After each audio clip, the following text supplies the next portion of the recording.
Hello YouTube family, कैसे हैं आप लोग? आई होप अच्छे होंगे। आज मैं आयरन मैन 1 मूवी का हिंदी एक्सप्लेनेशन लेके आया हूँ, तो बिना किसी देरी के लेट्स गो टू एक्सप्लेनेशन।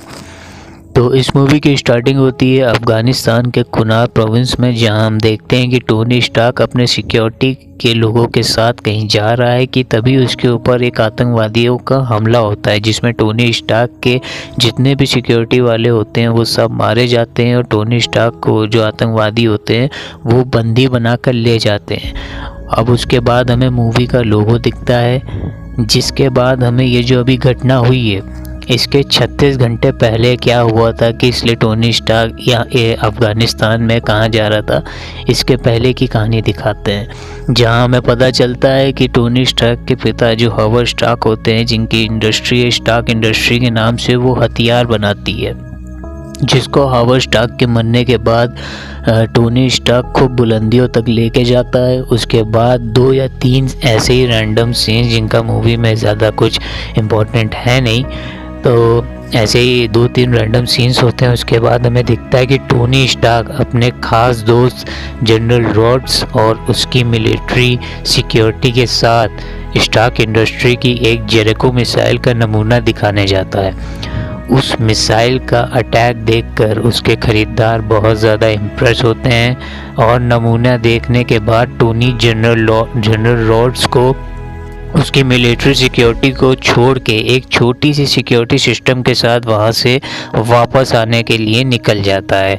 उसके बाद वहीं से कंटिन्यू ये स्टोरी होती है जो हमें मूवी की स्टार्टिंग में दिखाई गई थी। टोनी स्टार्क पे अटैक होता है, आतंकवादी उसे किडनैप करके ले जाते हैं। यहाँ पे हमें पता चलता है कि ये जो आतंकवादी संगठन है इसका नाम है टेन रिंग नाम की एक आतंकवादी समूह है, जिसने टोनी स्टार्क को एक गुफा में कैद कर लिया है। इस गुफा में येंसेन नाम का एक डॉक्टर को भी कैद किया गया है, जो कि टोनी स्टार्क के सीने में एक इलेक्ट्रोमैग्नेट लगा देता है। डॉक्टर बताता है कि आतंकवादी हमले में टोनी स्टार्क के सीने में छर्रे चले गए थे, जो कि उसके दिल की तरफ बढ़ रहे हैं। इन छर्रों को रोकने के लिए उसने एक इलेक्ट्रोमैग्नेट को टोनी के सीने में लगाया है। उसके बाद टोनी को पता चलता है कि ये आतंकवादी टोनी से एक जेरिको मिसाइल बनवाना चाहते हैं, जो कि अगर वो बना देगा तो आतंकवादी जो होते हैं वो उसे छोड़ देंगे। पर टोनी को ये महसूस होता है कि वो उसे काम पूरा करने के बाद मार देंगे। इसीलिए टोनी सबसे पहले अपने लिए एक पावरफुल इलेक्ट्रिक जनरेटर बनाता है, जिसको वो आर्क रिएक्टर कहता है। आर्क रिएक्टर बनाने के बाद वो अपने लिए उसी आतंकवादी के कुछ छोटे मोटे कबाड़ से अपने लिए एक लोहे का सूट बनाता है, जिसमें वो मिसाइल, फायर और थोड़ा बहुत अटैक करने वाले हथियारों को सेट करता है। अब टोनी और डॉक्टर वहाँ से भागने का प्लान बनाते हैं और उस गुफा से भागने के चक्कर में डॉक्टर को गोली लग जाती है, जिससे वो वहीं पे मर जाता है। गुस्से में टोनी सूट को पहन के, जो लोहे का सूट होता है उसको पहन के गुफा से बाहर आता है और बाहर आते ही सबको मारने लगता है। जितने भी आतंकवादी वहाँ पे होते हैं सबको मारने लगता है और आतंकवादियों के सारे हथियारों को जला देता है।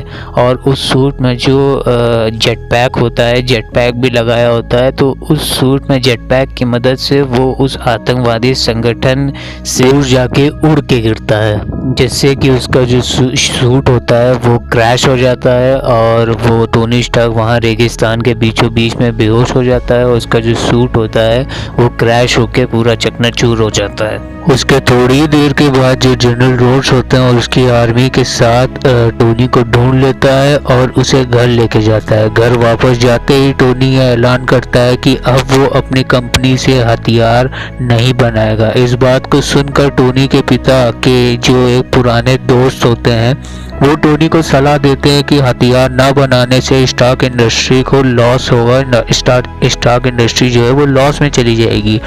पर वो इन सब बातों को नकारते हुए हथियार बंद करवा देता है बनाना। इसके बाद टोनी अपने लिए एक नया और बहुत ही ज़्यादा एडवांस आर्क रिएक्टर बनाता है और एक लोहे का सूट भी बनाता है, जिसका नाम टोनी मार्क 2 रखता है। पर जो पुराना वाला आर्क रिएक्टर होता है जो टोनी ने गुफा में बनाया था, उसको टोनी की सेक्रेटरी जिसका नाम पेपर पॉट्स होता है वो एक सेफ जगह रख देती है। फिर टोनी अपने नए सूट को टेस्ट करता है, जिसके बाद एक रिपोर्टर टोनी स्टार्क को बताती है कि उसकी मिसाइल जो उसके इंडस्ट्री की जो मिसाइल्स हैं वो अभी भी 10 रिंग नाम की एक आतंकवादी संगठन को सेल किए जा रहे हैं। ये बात सुनकर टोनी अपने आर्मर जो उसने नया एडवांस आर्मर और आर्क रिएक्टर बनाया है उसको पहनकर उसी आतंकवादी संगठन में जाता है और वहाँ के कैदियों को छुड़ाता है और वहाँ के सारे आतंकवादियों को मार देता है। उसके बाद हमें पता चलता है कि टोनी स्टार्क के पिता का जो वो पुराना दोस्त होता है वो 10 रिंग के जो आतंकवादी हैं उनसे मिला हुआ होता है। वो लोग मिलकर टोनी स्टार्क पुराने मॉडल जैसा एक सूट तो बना लेते हैं लोहे का, पर उसके जैसा आर्क रिएक्टर वो नहीं बना पाते हैं जिससे सूट को एनर्जी मिलती है। तो इसके लिए टोनी स्टार्क के पिता का जो दोस्त होता है वो अपने जाल में टोनी को फंसाकर टोनी के सीने में से जो आर्क रिएक्टर लगा होता है उसे निकाल लेता है।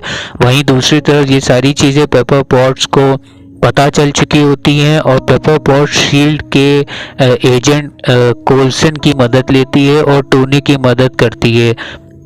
वहाँ पर पेपर पॉट्स टोनी को वही आग रिएक्टर दे देती है जिसको पेपर पॉट्स ने संभाल कर रख दिया था, जिसको लगाने के बाद टोनी मरते मरते बच जाता है और फिर टोनी अपने नए सूट को पहनकर स्टेन के पास जाता है उसे मारने के लिए। पर वहीं पर स्टेन ने भी अपने लिए एक नया सूट बना लिया है जिसको पावर एक बड़े से आग रिएक्टर से मिलती है। टोनी ये चीज़ समझ जाता है और पेपर पॉट्स की मदद से उस बड़े से आग रिएक्टर में ब्लास्ट करता है जिससे स्टेन और उसका जो बड़ा वाला सूट होता है वो दोनों ब्लास्ट होकर ख़त्म हो जाते हैं। उसके बाद सीन शिफ्ट होता है और हम देखते हैं कि एक प्रेस कॉन्फ्रेंस में टोनी स्टार्क बैठा हुआ है। वहाँ पे दुनिया भर के प्रेस कॉन्फ्रेंस जो रिपोर्टर्स होते हैं वो वहाँ पे आते हैं। वो टोनी को बताते हैं कि एक लाल रंग के उड़ते हुए इंसान को देखा गया है जिससे पब्लिक ने आयरन मैन बुलाना चालू कर दिया है। तो वो पूछते हैं क्या इसमें आपका हाथ तो नहीं है? तो टोनी रिपोर्टर्स को कहता है कि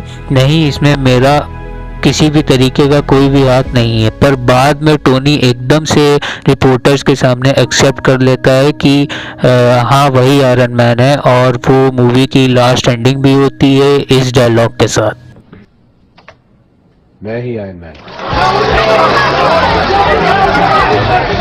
मेरे चैनल को सब्सक्राइब करके नोटिफिकेशन बेल ज़रूर दबाइएगा और मेरी वीडियोस पे लाइक शेयर कमेंट करके मुझे मोटिवेट करते रहिए जिससे कि मैं इसी तरीके की और भी इंटरेस्टिंग वीडियोस लाता